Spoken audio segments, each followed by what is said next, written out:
ចឹងយើងត្រូវបង្កើនគុណភាពនៃសុខភាពមេតាបូលិកឬក៏ប្រព័ន្ធលេហារបស់យើងដើម្បីរាងកាយរបស់យើងដំណើរការបានល្អជានិរន្តរ៍ And metabolism actually means all this massive combination of all these chemical reactions that are occurring in your body, and these are necessary for us to function correctly and to support our overall health. ចឹងសំខាន់បំផុតនោះគឺយើងធ្វើយ៉ាងម៉េចឲ្យនៃសុខភាពផ្នែកប្រព័ន្ធលេហាមេតាបូលិករបស់យើងនៅក្នុងរាងកាយហ្នឹងដំណើរការបានល្អធ្វើដំណើរបានត្រឹមត្រូវដើម្បីឲ្យសុខភាពទូទៅនៃរាងកាយរបស់យើងហ្នឹងបានល្អប្រសើរតាមនោះដែរ And these chemical reactions that are occurring in our bodies are involved in all sorts of important areas, things such as our cognition, our digestion, our respiration, so they're very important for our health. អញ្ចឹងអ្វីដែលយើងចង់បាននៅទីនេះគឺថារាល់នៃគីមីដែលមាននៅក្នុងរាងកាយរបស់យើងនោះគឺមានសារៈសំខាន់ហើយក៏ជាគន្លឹះបំផុតដែរសម្រាប់ធ្វើឲ្យប្រាជ្ញាវាងវៃរបស់យើងដំណើរការល្អសុខភាពផ្នែកដង្ហើមរបស់យើងនឹងក៏បានល្អនិយាយចំសុខភាពទូទៅគឺនៃរាងកាយរបស់យើងត្រូវតែដំណើរការល្អបើសិនជាយើងមានខាងប្រតិកម្មគីមីនៅក្នុងរាងកាយរបស់យើងបានល្អ But unfortunately, there's actually been a change in the way we are actually processing our metabolism in our bodies. Our modern lifestyles are actually affecting our metabolism. អញ្ចឹងយើងដឹងហើយថាអ្វីដែលយើងមានសពថ្ងៃនេះគឺជាយើងថាមិនមែនជារឿងអកុសលពេកទេប៉ុន្តែអ្វីដែលនាំឲ្យយើងមានបញ្ហាដោយសារតែមានការបំផ្លាស់ប្ដូរនៅក្នុងជីវិតរស់នៅរបស់យើងដោយសារសពថ្ងៃនេះជីវិតរបស់យើងម្នាក់រស់នៅក្នុងរចនាបថឬក៏បែបទំនើបទៅខាងសម័យបច្ចេកវិទ្យាអញ្ចឹងធ្វើឲ្យសុខភាពខាងប្រព័ន្ធលេហារបស់យើងនឹងវាផ្លាស់ប្ដូរទៅតាមនឹងដែរ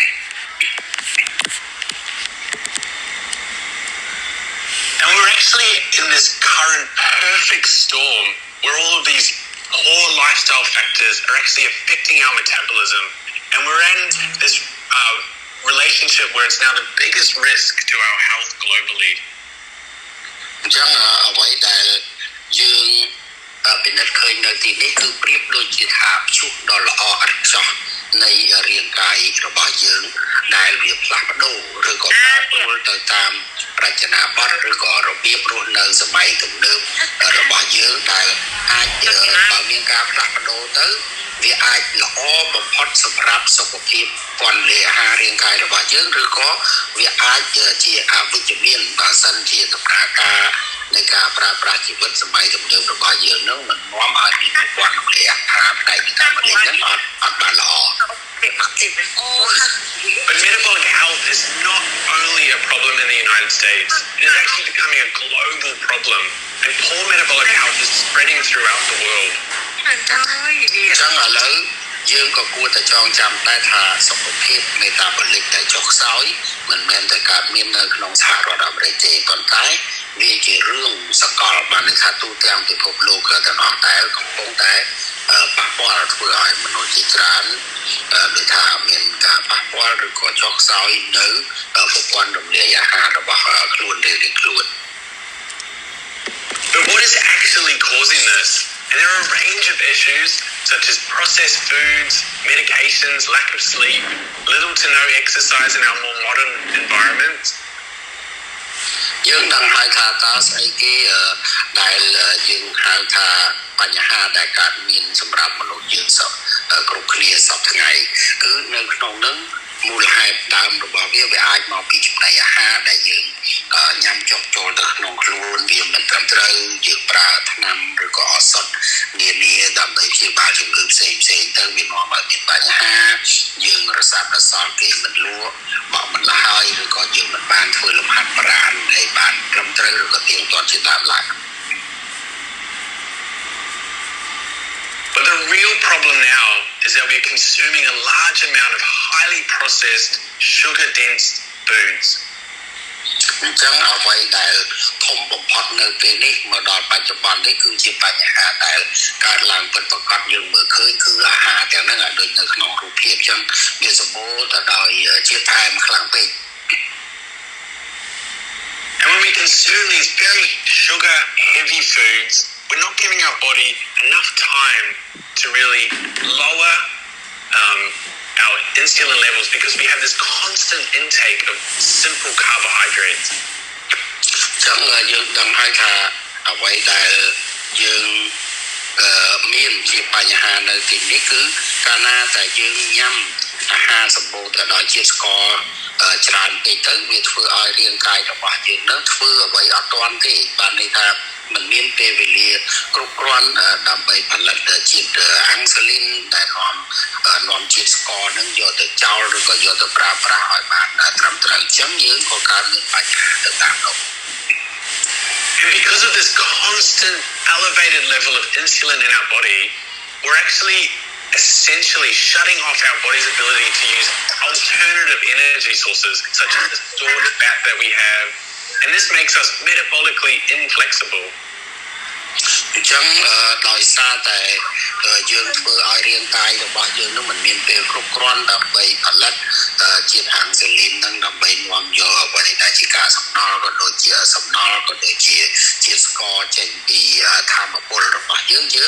ក៏ខ្សោយធម្មពលទៅតាមនោះហើយក៏កើតមានអាការៈរោគអីផ្សេងដែលវាចូលមកជ្រៀតជ្រែកបាននៅក្នុងរាងកាយរបស់យើងឲ្យទៅជាទុនខ្សោយដែរ And in fact, research is showing us that in Cambodia, metabolic health is declining. បើតាមការស្រាវជ្រាវចុងក្រោយហ្នឹងគឺយើងពិនិត្យឃើញថានៅក្នុងប្រជាណាចក្រកម្ពុជារបស់យើងហ្នឹងគឺខាងប្រព័ន្ធរំលាយអាហារឬក៏គេហៅថាសុខភាពខាងប្រព័ន្ធរំលាយអាហារ metabolic ហ្នឹងគឺចុះខ្សោយច្រើនហើយ And then insulin resistance and the development of pre-diabetes, which is a stage before type 2 diabetes, is actually on the rise. And in fact, diabetes in general is on the rise in the population. យើងដឹងហើយថាអ្វីដែលកើតមានពាក់ព័ន្ធទៅនឹងសុខភាព metabolic របស់យើងដែលខ្សោយអញ្ចឹងក៏វានាំទៅឲ្យមានផលវិបាកនានាប៉ះពាល់ទៅដល់សុខភាពរបស់យើងជាទូទៅឧទាហរណ៍ដូចជាជំងឺដែលកើតមានយើងពិនិត្យឃើញច្រើនសម្រាប់ប្រជាពលរដ្ឋឬក៏ប្រជាជនទូទៅក្នុងពិភពលោកក្នុងប្រទេសយើងហ្នឹងគឺដូចជាជំងឺទឹកនោមផ្អែមអីជាដើមអញ្ចឹងចំនួនអ្នកដែលកើតទឹកនោមផ្អែមហ្នឹងកំពុងតែកើនឡើងហើយសប្តាហ៍ថ្ងៃ And risk factors for metabolic health problems include things like being overweight and having a high waist to hip ratio. អញ្ចឹងឥឡូវយើងដឹងហើយថាអ្វីដែលកើតមានសប្តាហ៍ថ្ងៃនេះបានន័យថាកត្តារួមផ្សំដែលនាំឲ្យមានហានិភ័យនៃសុខភាពបែបហ្នឹងគឺវាធ្វើឲ្យមនុស្សទៅជាធាត់ខុសរឿងហើយបើយើងប្រៀបធៀបទៅរាល់ថ្ងៃហ្នឹងមនុស្សដែលមានសុខភាពគេហៅថាខ្មែរយើងថាសុខភាពល្អហើយបានជាធាត់ហ្នឹងតែនេះសុខភាពមិនល្អទេដែលធាត់ជ្រុលនោះ And this metabolic health issues are not only happening in Cambodia, but in the United States they've actually defined what actually means to be metabolically unhealthy. អញ្ចឹងឥឡូវយើងដឹងហើយថាអ្វីដែលកើតមានសប្តាហ៍ថ្ងៃនេះគឺមិនមែនតែនៅក្នុងសហរដ្ឋអាមេរិកមួយនោះទេសូម្បីតែហើយក៏មិនមែនតែនៅក្នុងប្រទេសយើងផងដែរគឺជាទូទៅពិភពលោកហ្នឹងគឺធ្វើឲ្យមនុស្សច្រើនណាស់ដែលមានសុខភាពល្អផ្នែកប្រព័ន្ធរំលាយអាហារក៏ដូចជារាងកាយទៅ And astonishingly, we're finding that 88% of adults can actually be considered metabolically unfit. អញ្ចឹងសប្តាហ៍ថ្ងៃនេះយើងធ្វើការសិក្សាស្រាវជ្រាវទៅឃើញថាមនុស្សពេញវ័យចំនួនប្រមាណជា 88% ឯនោះដែលប្រព័ន្ធរំលាយអាហាររបស់ពួកគាត់ហ្នឹងអត់ល្អចុះខ្សោយ And of course, as I've shown, this is becoming an issue the world over. អញ្ចឹងអានេះដែលពិនិត្យឃើញបញ្ហានេះគឺមិនមែនប្រទេសណាមួយទេគឺសម្រាប់ពិភពលោកតែម្ដង But if 88% of adults are actually considered metabolically unfit? What is it about the 12% that are actually metabolically fit? ឥឡូវបើសិនជាយើងគិតថាអ្នកទាំងឡាយដែលមានបញ្ហាសុខភាពមេតាបូលិកមិនល្អឬក៏ចុះខ្សោយរហូតទៅដល់ 88% ចុះនៅសល់ 12% ទៀតដែលអ្នកមានសុខភាពល្អហ្នឹងគឺយ៉ាងម៉េចដែរ And it's these 5 key areas that have been defined as very important in keeping us metabolically fit.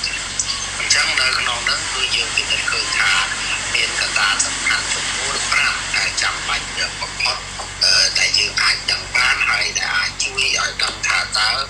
អ្នកទាំងឡាយទាំង 88% និងទាំង 12% ហ្នឹងហេតុអីបានជាល្អហេតុអីបានជាខ្សោយ And these are things like having healthy cholesterol levels, maintaining healthy blood glucose levels, and having a normal waist circumference. អញ្ចឹងឥឡូវនៅក្នុងហ្នឹងយើងពិនិត្យមើលដូចជាខាងនៃ cholesterol ហ្នឹងក៏ច្រើនហើយខាង glucose ជាតិស្ករហ្នឹងក៏ច្រើនហើយទំហំចង្កេះហ្នឹងក៏អញ្ចឹងដែរ So these 5 key areas are what defines us as being metabolically fit. អញ្ចឹង5យ៉ាងដ៏សំខាន់ហ្នឹងឯងដែលមែនតើទៅធ្វើឲ្យយើងដឹងបានហើយទទួលនៅផលល្អថាយើងមានសុខភាពល្អខាងប្រព័ន្ធរំលាយអាហារ But if any of these characteristics are actually in the wrong direction and they're not functioning as they should, such as we have a large waist circumference, our blood glucose levels are not right, this is actually what defines us as being metabolically unfit. And it can become part of the metabolic syndrome. អញ្ចឹងអ្វីដែលយើងពិនិត្យឃើញជាទូទៅមកគឺថាទាំង5យ៉ាងហ្នឹងបើសិនជានៅក្នុងនោះត្រឹម3ដូចជាការវាស់ចង្កេះដូចជាខាង glucose អីជាដើមហ្នឹងគឺអាចនាំឲ្យមានបញ្ហាដូចជាចង្កោមរោគឬក៏សិទ្ធិរោគសញ្ញាដែលបង្ហាញថាមនុស្សហ្នឹងមានសុខភាពផ្នែកមេតាបូលិកឬក៏ខាងរំលាយអាហារហ្នឹងចុះខ្សោយឬក៏មិនល្អ But these 5 issues can actually be related to insulin resistance. អញ្ចឹងទាំង5យ៉ាងនេះគឺវាអាចពាក់ព័ន្ធទៅនឹងគេហៅថាការប្រឆាំងរបស់ insulin. So after we eat a very high source of glucose, so a very starchy meal or a very sugary meal, the body will actually release a wave of insulin to rush through and pull those glucose levels down in the blood. អញ្ចឹងគឺថាអ្វីដែលយើងឧបមាថាបើសិនជាយើងញ៉ាំអាហារចូលទៅក្នុងរាងកាយរបស់យើងជាប្រចាំសម្បូរទៅដោយជាតិស្ករឬក៏ផ្អែមខ្លាំងអញ្ចឹងជាតិអាំងស៊ូលីនគឺផលិតមិនទាន់ហើយក៏ដឹកនាំអាជាតិដែលជាសំណល់នោះយកទៅចោលយកទៅចូលទៅក្នុងឈាមក៏មិនអស់អញ្ចឹងវាធ្វើឲ្យយើងកើតមានបញ្ហាដូចថាជាតិផ្អែមច្រើននៅក្នុងខ្លួន But this is actually meant to be a temporary issue in the body. So if someone is eating a diet that is increasing their blood glucose and keeping it high for too long, it actually can become a very dangerous problem. អញ្ចឹងគឺថាអ្វីដែលយើងមានជាឧទាហរណ៍បញ្ហាទាំងឡាយនេះគឺគ្រាន់តែជាបដោះអាសន្នទេអញ្ចឹងមានន័យថាបើសិនជាយើងមានជាតិស្ករនៅសល់ច្រើនរយៈពេលយូរនៅក្នុងរាងកាយរបស់យើងពេលនោះគឺយើងនឹងគេហៅថាវិវត្តទៅរកបញ្ហាហើយ So if this is happening too frequently, so too many high sugary meals, then we start to develop insulin resistance. And this is because there's too much insulin in our bodies and it won't function correctly. អញ្ចឹងបើសិនជាយើងបណ្ដោយឲ្យមានជាតិស្ករនៅសល់ដោយសារតែអាំងស៊ូលីនមិនគ្រប់គ្រាន់ហើយជញ្ជូនមិនអស់យកទៅចោលតាមរយៈការដែលយើងហូបអាហារនាំជាតិស្ករនឹងច្រើនទៅក្នុងខ្លួនអញ្ចឹងវាធ្វើឲ្យមានបញ្ហាដល់រាងកាយរបស់យើងបានន័យថារូបរាងកាយរបស់យើងទាំងមូលសុខភាពវាចុះខ្សោយដោយសារតែដំណើរការអត់ល្អ And when we continue to have these high levels of insulin in our body, this can actually affect the way we metabolize our foods and we gain weight. អ ចឹងសិនជាយើងបន្តឲ្យណាបណ្ដោយឲ្យជាតិអាំងស៊ីលីនរបស់យើងនឹងបែបហ្នឹងកម្រិតវាហើយដោយសារតែជាតិស្ករមានច្រើននៅក្នុងរបបអាហារដែលយើងញ៉ាំចូលទៅហើយកូននៅក្នុងរាងកាយរបស់យើងពេលនោះហើយដែលរាងកាយរបស់យើងទៅជាធាត់ជ្រុលបានដែលថាយើងឡើងគីឡូ Because when your body becomes more resistant to the function of insulin, it makes it more inclined to store more fat, which is what we don't want. អញ្ចឹងយើងដឹងហើយថាបើសិនជាយើងបណ្ដោយឲ្យធាត់ជ្រុលគឺដោយសារតែប្រតិកម្មនៃរាងកាយរបស់យើងជាមួយនឹងកម្រិតចំនួនអាំងស៊ីលីននឹងវាអត់ល្អធ្វើឲ្យរាងកាយរបស់យើងសម្បូរទៅដោយខ្លាញ់ហើយម្នាក់យើងអត់ចង់បានទេអាចធាត់ខ្លាញ់ហ្នឹងណា And this is exactly why we see an increase in our waist circumference when we have these very high sugary foods for very extended periods of time. នឹងហើយអ្វីដែលយើងមិនចង់បានគឺយើងអាចឃើញហើយថាមូលហេតុឬក៏ហេតុផលរបស់វាថាមកពីអីគឺវាបែបហ្នឹងហើយវានាំឲ្យទំហំចង្កេះរបស់យើងហ្នឹងវាធំខុសធម្មតាដោយសារតែជាខ្លាញ់ចូលតាមរយៈចំណីអាហារដែលយើងញ៉ាំចូលទៅវាអត់ត្រឹមត្រូវធ្វើឲ្យរាងកាយរបស់យើងដំណើរការមិនល្អអញ្ចឹងទំហំចង្កេះរបស់យើងហ្នឹងគឺរីកតែយើងហៅថាធាត់ខ្លាញ់ But insulin resistance is not just related to those 5 issues that I mentioned of poor metabolic health. It can actually extend to affect other areas in the body.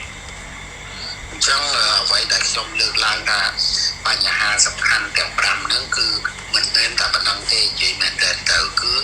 អ្វីដែលជាផលប៉ះពាល់របស់វាហ្នឹងគឺវាមានកត្តារួមផ្សំជាមួយនឹងផ្នែកផ្សេងៗទៀតនៃរាងកាយរបស់យើងផងដែរ So things like heart disease, diabetes, as I mentioned, dementia, migraines, arthritis, these can all be linked to insulin resistance. យើងត្រូវដឹងផងដែរថាអ្វីដែលវាមានពាក់ព័ន្ធទៅនឹងកម្រិតឬក៏ចំនួនអាំងស៊ីលីនរបស់យើងនឹងគឺយើងមាននាំឲ្យមានបញ្ហាដូចជាជំងឺបេះដូងជំងឺទឹកនោមផ្អែមដែលខ្ញុំបានជម្រាបជូនរួចហើយដូចជារោគឈឺក្បាលផ្ដាកាំងឬក៏ជំងឺមួយទៀតដែលយើងហៅថាពេលយើងចាស់ទៅយើងពុកពេកពាន់ការរលាកសន្លាក់ហើយនឹងជំងឺខ្លាញ់នៅថ្លើមនៅអីជាដើមឡើងតាម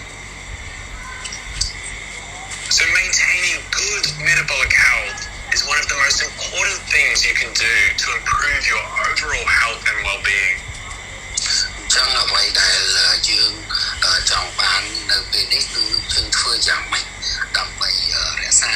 ថែទាំសុខភាពទូទៅរបស់យើងតាមរយៈធ្វើឲ្យសុខភាព metabolic ក៏ដូចជាសុខភាពផ្នែកប្រព័ន្ធលេហារបស់យើងនឹងនៅថេរនៅល្អឬក៏បានល្អប្រសើរ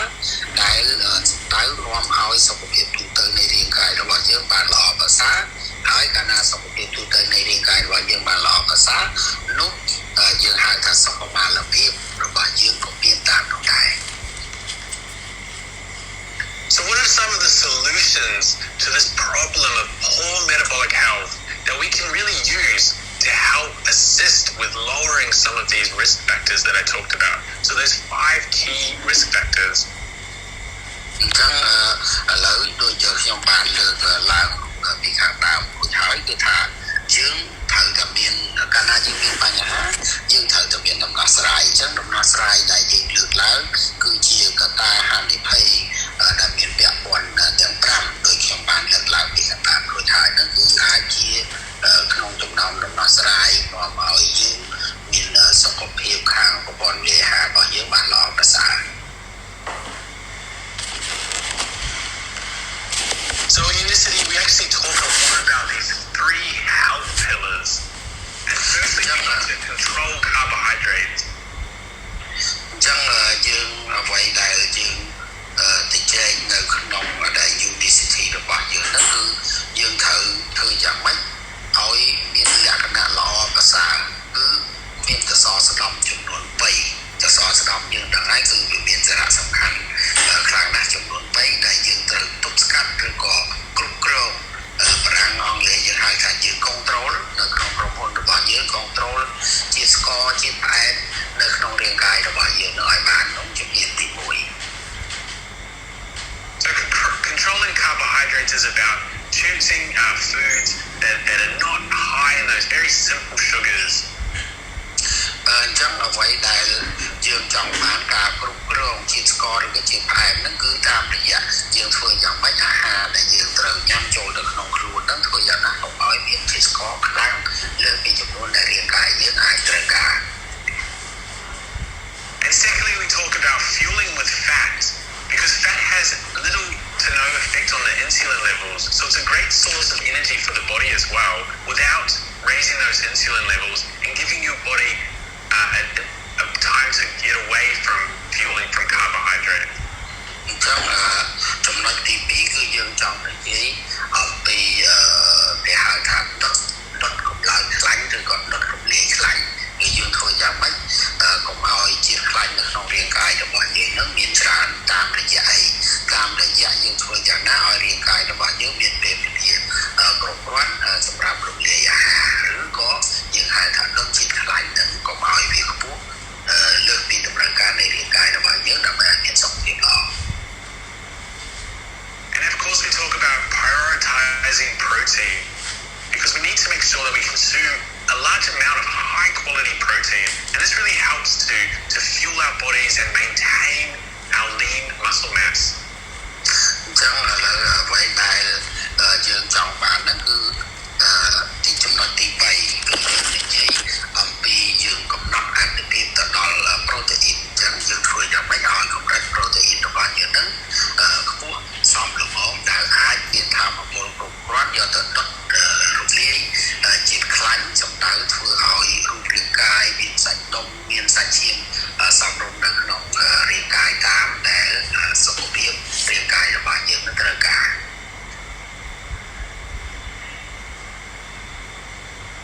But good metabolic health is actually also very important for our gut health and our immune health, which is particularly important in these times. អញ្ចឹងអ្វីដែលចង់បានហើយវាជាគន្លឹះមានសារៈសំខាន់សម្រាប់យើងគឺយើងត្រូវនិយាយថាឲ្យមានសុខភាពល្អទាំងផ្នែកកាពះពោះវៀនរបស់យើងក៏ដូចជាសុខភាពល្អនៃប្រព័ន្ធភាពស៊ាំរបស់យើង In fact, gut health and immune health are actually very interrelated. តាមពិតទៅគឺសុខភាពកាពះពោះវៀននិងសុខភាពភាពស៊ាំហ្នឹងគឺវាមានការពាក់ព័ន្ធគ្នាទៅវិញទៅមក Because there's actually a large connection between our immune systems and the beneficial bacteria that I talk about a lot in our gut that helps us absorb and extract nutrients that we need from the food that we digest. អញ្ចឹងដោយខ្ញុំឆ្លប់បានលើកពីមុនរួចហើយគឺថាវាមានសារៈប្រយោជន៍ខ្លាំងណាស់ពេលដែលយើងញ៉ាំអាហារត្រឹមត្រូវអ្វីៗដែលល្អគឺយើងនាំយកចូលទៅក្នុងរាងកាយរបស់យើងចំនួនច្រើននៅវីរុសបាក់តេរីដែលល្អយើងហៅថាបាក់តេរីដែលល្អកាលណាមានច្រើនប៉ុណ្ណាវាក៏ទៅជួយនាំយកនៅអ្វីដែលជាពុលឬក៏អ្វីដែលមិនល្អឬក៏បាក់តេរីដែលមិនល្អនៅក្នុងរាងកាយរបស់យើងទៅចេញពីប្រព័ន្ធរំលាយអាហារឬក៏ធ្វើឲ្យសុខភាពខាងកាពះពោះវៀនរបស់យើងបានល្អ And actually supporting a healthy immune system is one of the most important things that we can actually do for our health. អញ្ចឹងនៅក្នុងនេះយើងចង់សម្ដៅថាការជួយប្រព័ន្ធភាពស៊ាំដែលមានសុខភាពល្អរបស់យើងនឹងវាជារឿងសំខាន់បំផុតហើយសម្រាប់យើងទាំងអស់គ្នាដែលយើងត្រូវតែអនុវត្តដើម្បីសុខភាពរបស់យើងជាទូទៅ Because certain nutrients that we actually receive through our diet can actually better prepare our immune systems for potential microbial attacks or viral attacks. អញ្ចឹងយើងដឹងហើយថាអ្វីដែលយើងអាចធ្វើបានគឺកាលណាយើងមានម្ហូបអាហារប្រកបដោយសារជាតិចិញ្ចឹមនាំចូលទៅក្នុងរាងកាយរបស់យើងនោះក៏មានការគ្រប់គ្រងបានឬយើងហៅថាពួកអតិសកម្មប្រាណឬក៏សុខភាពទៅតែកើតមានយើងហៅពួក microbial មានការវាបហាគ្នាឬក៏ទុកស្កាត់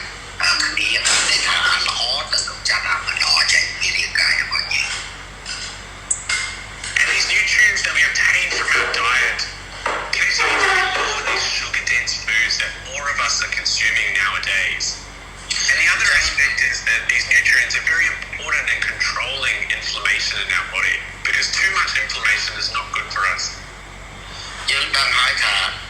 សិនជាយើងធ្វើការគ្រប់គ្រងបានល្អគឺតាមរយៈយើងញ៉ាំអ្វីចូលទៅក្នុងខ្លួនក៏ឲ្យមានជាតិស្ករច្រើនឬលើសកម្រិត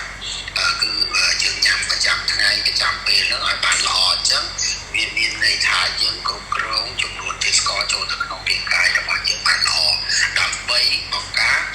ទប់ស្កាត់កុំឲ្យមានការរលាកផងដែរពីព្រោះថាបើយើងមានការរលាកច្រើននៅក្នុងរាងកាយរបស់យើងក៏ប្រព័ន្ធពុព្វ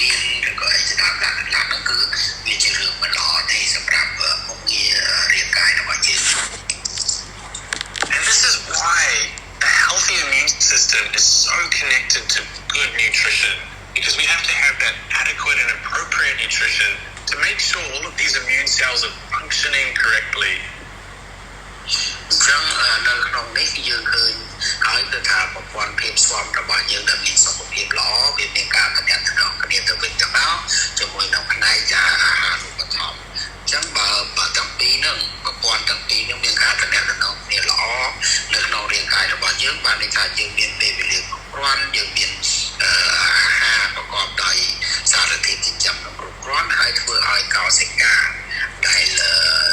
លជាកម្លាំងនៃរូបរាងកាយរបស់យើងមានដំណើរការបានល្អប្រសើរទៅមុខ And the immune systems demand all this energy that it requires to function correctly will very much depend on what we have chosen to consume. ចឹងវាជាកលឹះសំខាន់ដើម្បីឲ្យប្រព័ន្ធភាពស្វមរាងកាយរបស់យើងនឹងដំណើរការល្អគឺយើងចាំបាច់ត្រូវគិតគូរអំពីចំណីអាហារឬក៏អ្វីៗដែលយើងញ៉ាំចូលទៅក្នុងខ្លួនរបស់យើងនឹងឲ្យបានត្រឹមត្រូវ Because our body is actually continuously exposed to microscopic organisms. យើងដឹងហើយថាអ្វីដែលយើងចង់បាននៅកន្លែងនេះនៅក្នុងរាងកាយរបស់យើងទាំងមូលគឺវាមានគេហៅថាពួកអតិសង្គមប្រាណគឺបានន័យថាមានរោគតូចៗហើយច្រើនប្រភេទច្រើនបែប So good nutrition can actually help our immune systems protect ourselves from things like viruses and bacteria, but they can also protect us from things like pollution. And many people may not think that pollution can actually have an effect on our immune systems. ចឹងយើងដឹងហើយថាបើសិនជាយើងមានអាហារូបត្ថម្ភល្អនៅក្នុងរាងកាយរបស់យើងនោះវានឹងកម្ចាត់បានបញ្ហាចំនួនដល់ទៅ3យើងដឹងហើយមេរោគដែលមិនល្អពួកបាក់តេរីដែលមិនល្អហើយសំខាន់ជាងនឹងទៅទៀតគឺជាតិពុលព្រោះយើងដឹងហើយថាមនុស្សភាគច្រើនទទួលស្គាល់តែពីទៅខាងលើទេតែបើជាតិពុលគាត់មិនសូវជឿទេតាមពិតជាតិពុលនឹងឯងដែលជាផ្នែកមួយធ្វើឲ្យយើងមានបញ្ហាខូចខាតដល់សុខភាពរាងកាយរបស់យើងទាំងមូលបាន So our immune system is designed to remove anything that shouldn't be there. ចឹងប្រព័ន្ធភាពស្វមរបស់យើងនឹងដែលយើងម្នាក់មាននៅក្នុងខ្លួននឹងគឺ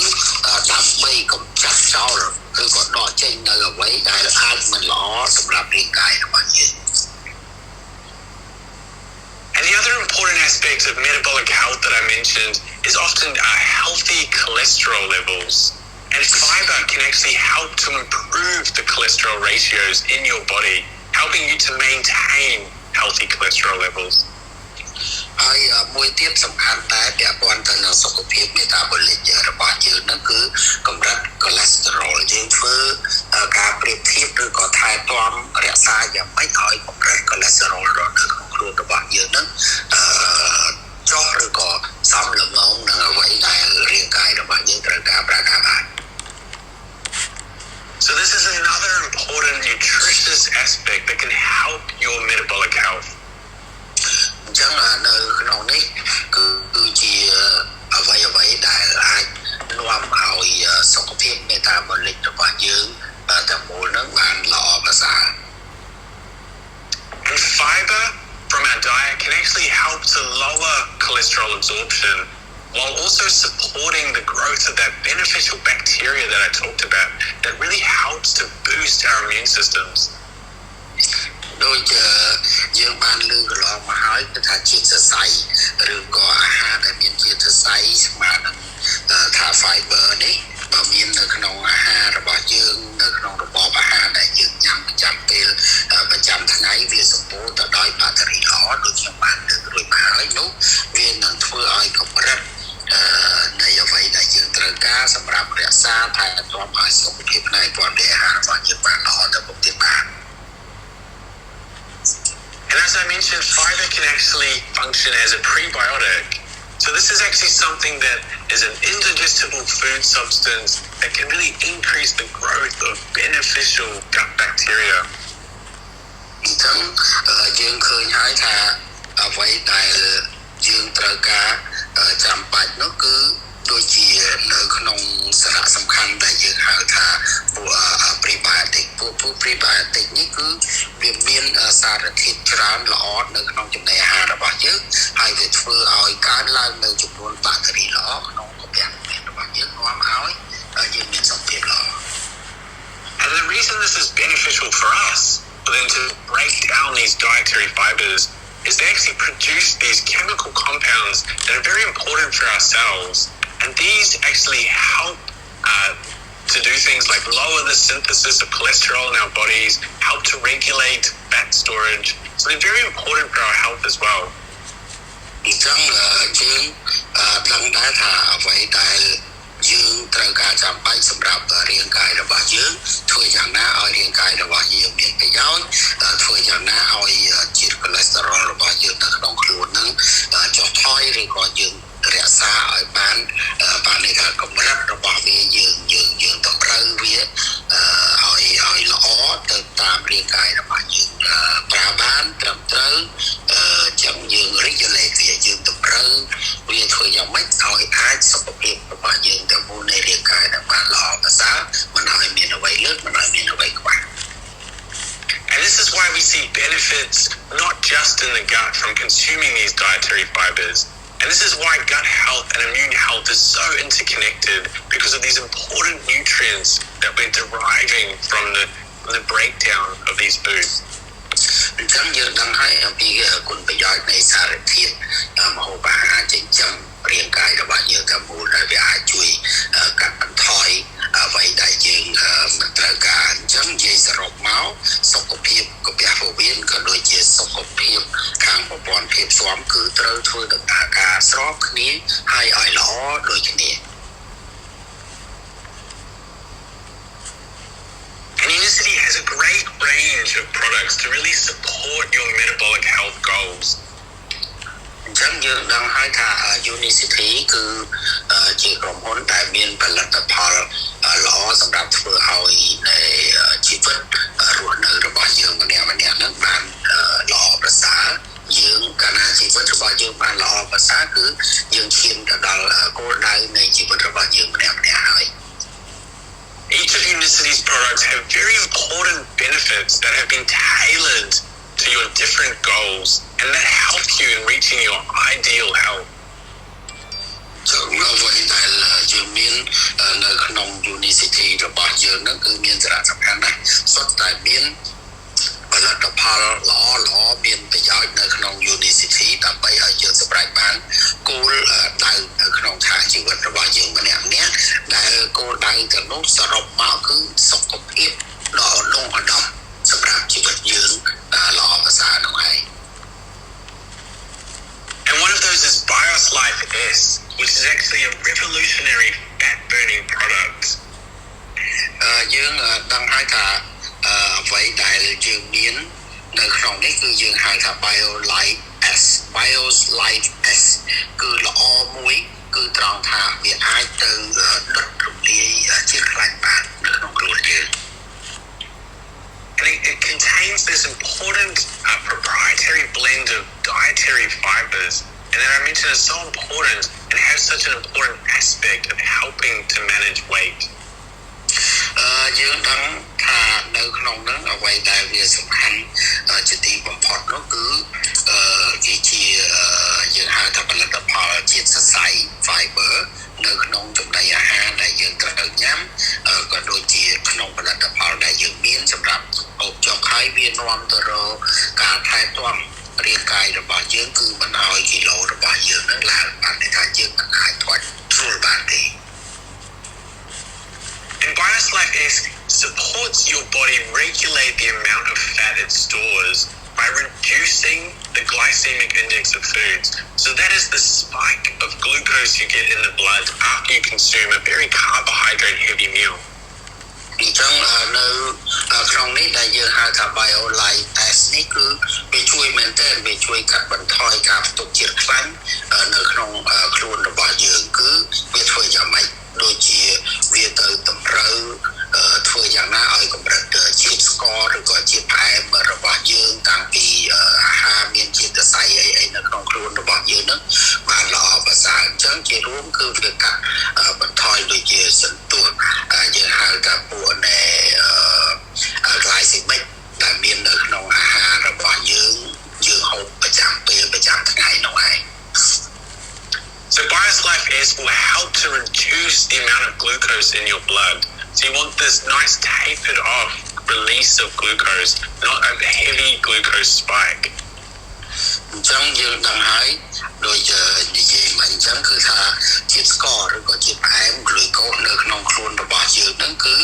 BioLife ហ្នឹងគឺវានឹងជួយតម្រែតម្រូវក៏ដូចជាកាត់បន្ថយមិនឲ្យមានច្រើននៅក្នុងរាងកាយលើសពីអ្វីដែលរាងកាយយើងត្រូវការ Because if the glucose spikes too quickly in your blood, all that excessive glucose makes us feel sluggish, it makes us feel tired and underperforming. អញ្ចឹងយើងដឹងថាបើសិនជាមានជាតិស្ករច្រើននៅក្នុងខ្លួនឬក៏ច្រើនពេករបស់យើងបានន័យថាវាធ្វើឲ្យយើងនឹងឆាប់ហេវឆាប់ហត់ឬថាឡាក់លហើយហ្នឹងហើយ And if it's absorbed too quickly into the blood, all that excess glucose is actually stored and we actually gain weight. អញ្ចឹងបើសិនជាយើងញ៉ាំអាហារសម្បូរទៅដោយជាតិផ្អែមនឹងច្រើនវាចូលទៅក្នុងឈាមរបស់យើងលឿនពេកក៏វាធ្វើឲ្យទម្ងន់ខ្លួនរបស់យើងបានន័យថាគីឡូក៏ឡើងតាមនោះដែរ So you want to have that nice sustained release of glucose from the foods that you consume, and this actually helps you to stay feeling fuller for longer. អញ្ចឹងគឺយើងម្នាក់ចង់បានណាសុខភាពល្អអញ្ចឹងដើម្បីឲ្យបានសុខភាពល្អគឺយើងត្រូវគិតពីរបបអាហារដែលយើងត្រូវញ៉ាំឲ្យវាសមរម្យមិនឲ្យមានជាតិស្ករជាតិផ្អែមនឹងច្រើនពេកដើម្បីឲ្យយើងមានពេលវេលារស់នៅក៏ដូចជាការចិញ្ចឹមរាងកាយរបស់យើងនឹងបានយូរបែបតាមនោះដែរ And of course we also have Bios 7, which is fairly new to Cambodia, and I really hope that you're all enjoying it. ហើយមួយទៀតបងប្អូនចាប់ដឹងទៅថាយើងមាន Bios 7ដែលជារឿងថ្មីមួយសម្រាប់កម្ពុជារបស់យើងដែលយើងត្រូវដឹងពីពេលនេះតទៅ So this product has actually been designed to really boost that beneficial bacteria in your gut called the microbiome. អញ្ចឹងអ្វីដែលយើងមាននៅក្នុងនេះគឺចង់សម្ដៅទៅលើថាជាផលិតផលមួយដែលនាំយកនៅបាក់តេរីល្អចូលទៅក្នុងរាងកាយរបស់យើងដែលយើងហៅថា microbiome. And it can actually increase the bacterial diversity by up to 58 times. ហើយយើងក៏ដឹងដែរថាអ្វីដែលវាជួយនៅក្នុងរាងកាយរបស់យើងនឹងគឺធ្វើឲ្យពួកអតិសកុមប្រាណឬក៏ពួកមេរោគល្អសម្រាប់ការពាររបស់យើងគុណរហូតដល់58ដងឯនោះ Because there's a link between increased beneficial bacteria in the gut and better health outcomes. អញ្ចឹងបើសិនជាយើងមានបាក់តេរីល្អនៅក្នុងប្រព័ន្ធរំលាយអាហាររបស់យើងច្រើនប៉ុណ្ណាលទ្ធផលនៃសុខភាពរាងកាយរបស់យើងក៏ទទួលបានល្អប្រសើរតាមនោះដែរ And Bios 7 does this by providing that right type of dietary fiber that really boosts the beneficial bacteria that's there. អញ្ចឹងគឺអ្វីដែល Bios 7នេះគាត់ធ្វើការគឺធ្វើការឲ្យបានត្រឹមត្រូវទៅជួយយ៉ាងម៉េចឲ្យមានfiber ជាតិសរសៃរបស់យើងនឹងល្អច្រើនដែលជាតិសរសៃនោះវានាំនៅបាក់តេរីល្អជាច្រើនចូលទៅក្នុងប្រព័ន្ធនៃអាហាររាងកាយរបស់យើង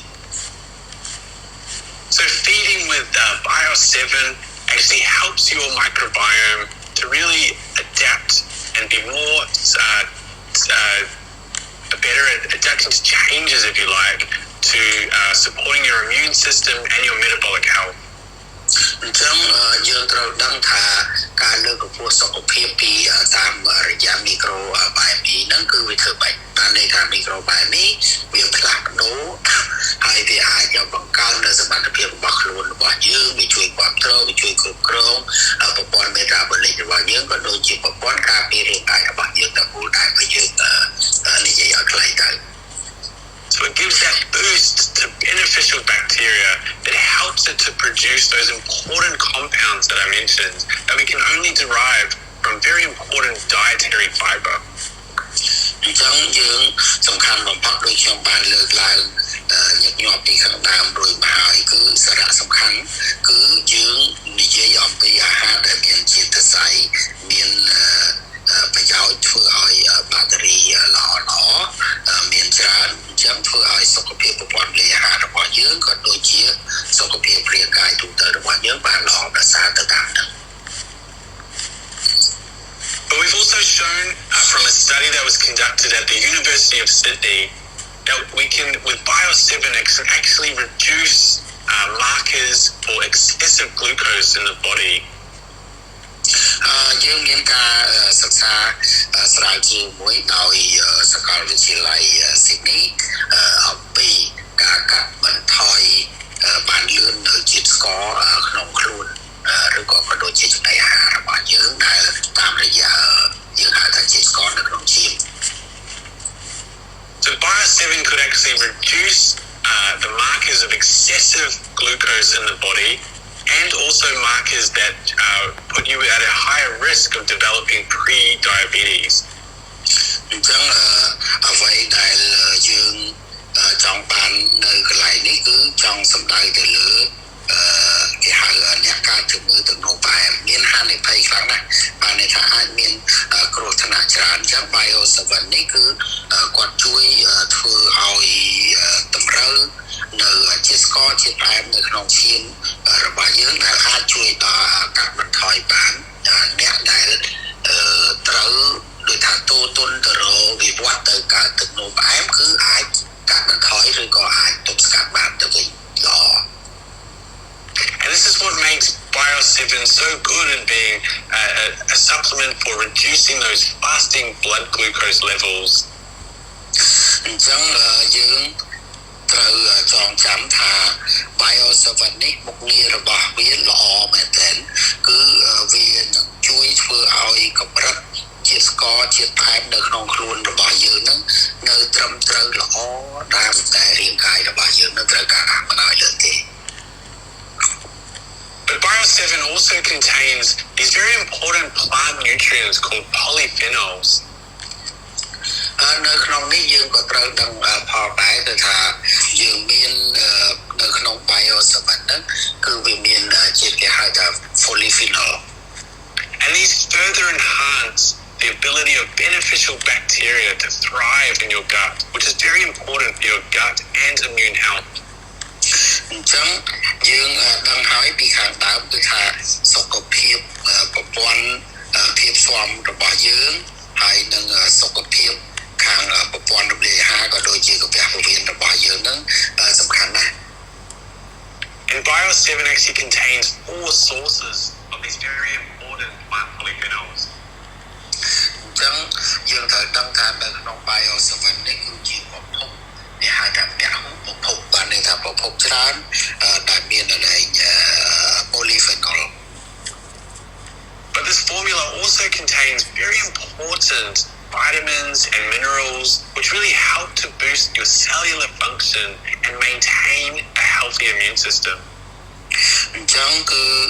នៅក្នុងគេហៅថារូបមន្តដែលយើងរកមានហើយតាក់តែងមកហ្នឹងគឺវាមានសម្បូរទៅដោយជាតិវីតាមីនហើយនឹងបុរ៉ែដែលធ្វើឲ្យប្រព័ន្ធរំលាយអាហារក៏ដូចជាប្រព័ន្ធភាពស៊ាំនៃរាងកាយរបស់យើងទាំងមូលហ្នឹងមានសុខភាពល្អ But BIOS 7 can also be complemented with BIOS lifeE. And And this is an extraordinary energy drink that helps to support your metabolic fitness. អញ្ចឹងនៅក្នុងហ្នឹងគឺយើងដឹងផងដែរថា Bios ហ្នឹងគឺវារួមផ្សំជាមួយនឹងពួក Bios lifeE ដែលមាននៅក្នុងពួកខាងភេសជ្ជៈលើកម្លាំង But it's not your typical energy drink. It's actually a very important cellular energy drink. ប៉ុន្តែអ្វីដែលយើងនិយាយទូទៅនេះពួកនៃភេសជ្ជៈលើកម្លាំងហ្នឹងគឺវាមានប្រភេទរបស់វាដែលខាងជួយទៅដល់កោសិកានៃសាច់ឬក៏កោសិការាងកាយរបស់យើងមានដំណើរការល្អ And it contains a very high quality matcha green tea, which actually contains these very important cellular compounds. អញ្ចឹងនៅក្នុងហ្នឹងគឺយើងចាំបាច់ត្រូវដឹងថាវាមានគុណភាពច្រើនខ្ពស់នៅក្នុងតែពណ៌បៃតងមកថាដែលវាអាចជួយទៅដល់កោសិការាងកាយរបស់យើងនឹងបានដំណើរការល្អ And these actually give energy to the body. So these are very powerful plant nutrients that really help to keep you maintaining that fat burning rather than carbohydrates for energy. ហើយអ្វីដែលវាធ្វើការងារហ្នឹងគឺវាលើកកម្ពស់ធម៌ពលនៃរាងកាយរបស់យើងហើយវាធ្វើឲ្យរាងកាយរបស់យើងហ្នឹងបាន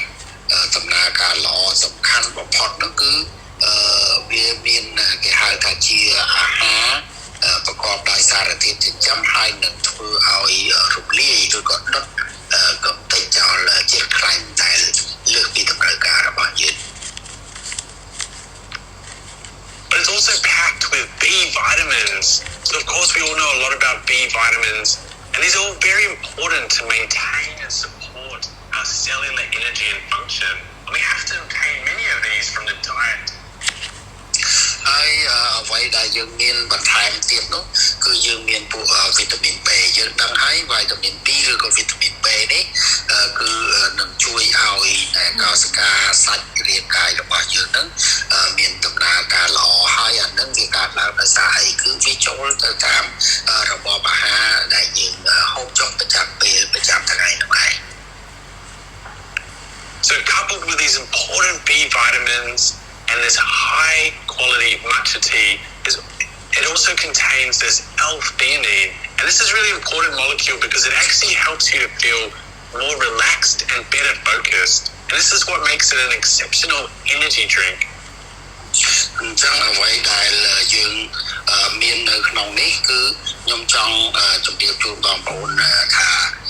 អត្ថប្រយោជន៍របស់វាដែលវាកើតមានចំពោះវីតាមីន B យើងដឹងហើយថាវីតាមីន B ហើយនឹងពួក E អីហ្នឹងវាមានតំណែងគ្នាវាមាននៅក្នុងគ្នាទៅវិញទៅមកដែលវាមានរហូតដល់ពួក L-theanine ហើយ theanine ដែរពួក L-theanine ហើយច្រើននៅក្នុងពួក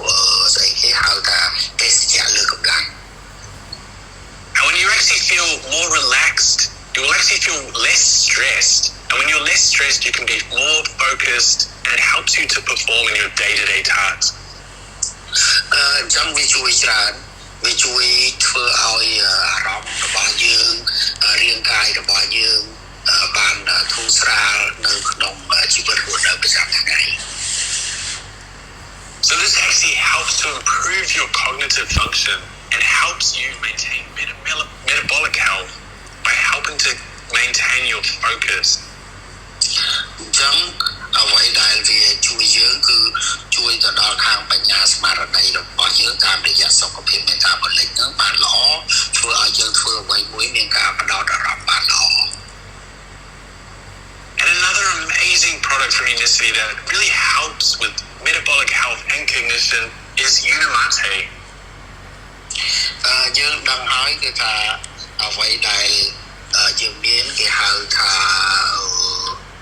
មិនគាត់និយាយថា Unimate នៅក្នុង Unicity របស់យើងហ្នឹងគឺជួយខ្លាំងមែនទែនជួយខាងសុខភាពស្មារតីនិងការគិតគូរដូចថាយើងមាន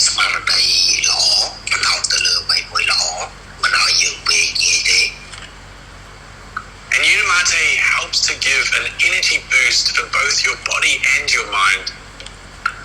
นั่นแหละโดยบางในจุดเรียบจูนเหมือนจังUnimate นั่นคืออาจจะช่วยจานทางปรัชญาสมาร์ทนั่นแหละยังหาทางสุขภาพปรัชญาสมาร์ท It contains yerba mate extracts, and these are really important for maintaining that cognitive function. And ours are handpicked from unicity growers in South America. អ្វីដែលយើងមានយើងហៅថា Unimate ហ្នឹងគឺ Unimate គឺជួយធ្វើអីខ្លះគឺជួយធ្វើឲ្យខាងបញ្ញាស្មារតីការផ្ដោតអារម្មណ៍របស់យើងហ្នឹងបានល្អហើយរុក្ខជាតិហ្នឹងគឺជារុក្ខជាតិដែលយើងអាចប្រមូលបានដោយដៃបានន័យថាយើងទៅបេះទៅដាំចឹងទៅ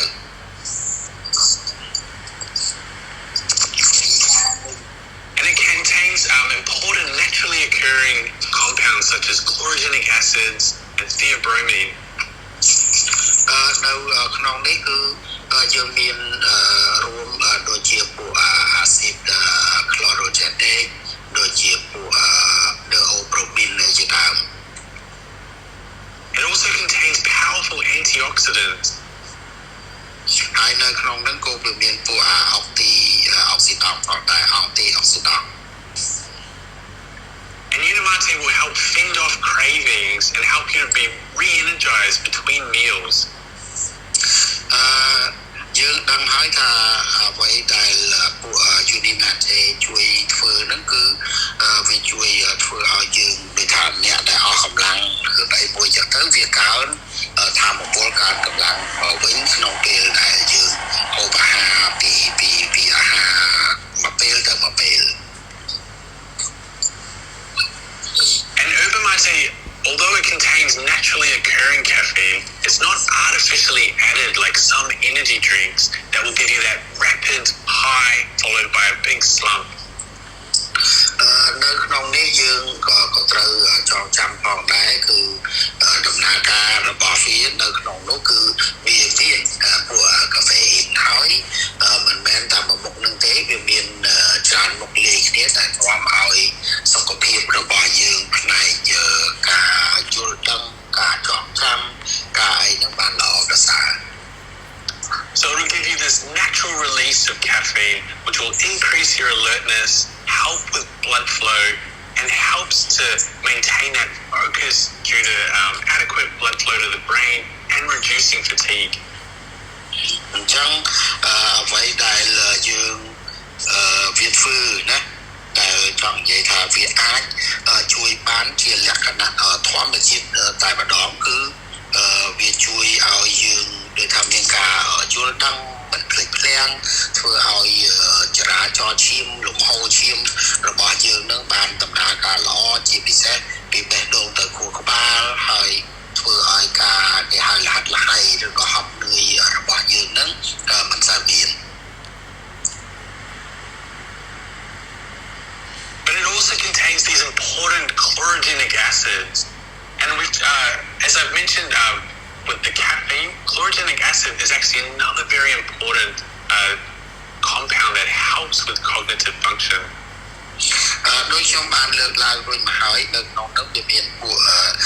កាហ្វេអ៊ីនហើយនឹងវាមានគេហៅថាពួកអាស៊ីត chlorogenic ណាវាធ្វើឲ្យខាងផ្នែកសតិអារម្មណ៍ឬក៏បញ្ញាស្មារតីរបស់យើងនឹងគឺត្រូវបានថែរក្សាហើយមានសុខភាពល្អដំណើរការបានល្អយើងផ្ដោតទៅលើអ្វីមួយគឺដូចថាវាវៃ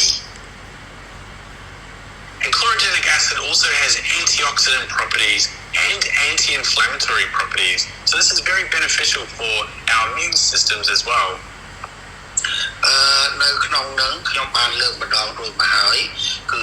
ពួកអាស៊ីត chlorogenic ហ្នឹងគឺវាអាចធ្វើឲ្យយើងល្អប្រសើរផ្នែកបញ្ញាស្មារតីរបស់យើងហើយយើងមានអ្វីផ្សេងទៀតដែលបន្ទាប់បន្សំធ្វើឲ្យសុខភាពទូទៅរបស់យើងនឹងបានល្អដូចជាពួកលំហូរឈាមចរាចរណ៍ឈាមហើយជាដើមលើកពីខាងដើមជាពិសេសហ្នឹងគឺអារម្មណ៍ស្មារតីរបស់យើងនឹងមិនភ្លេចភ្លាំងច្រើន And Unicity's patented process actually boosts the chlorogenic acid within our Unimate product compared to that of Herbamate tea alone. អញ្ចឹងគឺទាំងពីរនោះវាមានការខុសគ្នាបើសិនជាយើងធ្វើការប្រៀបធៀបទៅពួក Unimate ហើយនឹងUnimate ហ្នឹងគឺវាមានខុសគ្នាដោយសារតែវាមានអង្គទីអុកស៊ីដង់ណាកម្រិតរបស់វាខុសគ្នា And this actually helps to boost those bioactive compounds that really help to give you that focus and concentration. អញ្ចឹងយើងកុំភ្លេចណាអ្វីដែលវាមានកម្រិតខុសគ្នានេះគឺវាមានធ្វើការរៀងខ្លួនតែបើផ្សំគ្នាទៅវាអាចជួយជំរុញធ្វើឲ្យស្មារតីផ្ដោតអារម្មណ៍របស់យើងការវាងវៃរបស់យើងនោះមូលវាមិនឲ្យយើងបែកអារម្មណ៍ឬក៏ទន់ខ្សោយក្នុងការផ្ដោតអារម្មណ៍ទៅលើអ្វីមួយទេ So Unimate is a highly potent formula that really benefits your cognitive health and helps you to achieve better metabolic health. អញ្ចឹងគឺយើងជាសរុបមកUnimate ហ្នឹងគឺ